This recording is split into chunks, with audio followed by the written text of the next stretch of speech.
ちょっと焚き火台が、届きましたので組み立ててみたいと思います。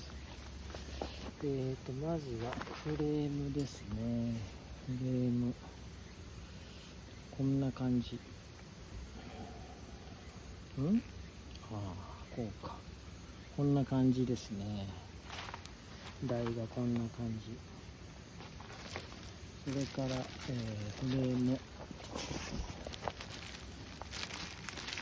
これが、一応こんな風に2枚入ってますね。これをこうするのかな。よいしょ。ちょっとこう角度がこんな感じですね。結構角度ある。これをどうするんだ。こうか。このままこれでいいのか。こうやね。こういう感じですね。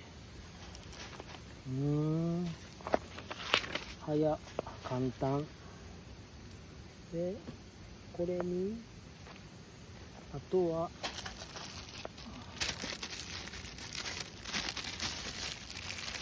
これですね。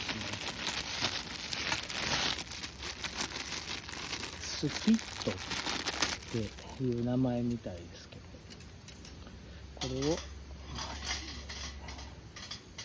細い大中小ですね。大中小、これをあてがって台を置いたりしてやる感じですかね。でこれがいいところが高さが2段階に調節できる。これが購入のポイントでしたね。こういう形ですね。火加減も若干調節できるということで、簡単に組み立てられます。秒でできるんじゃないですかね、組み立ては。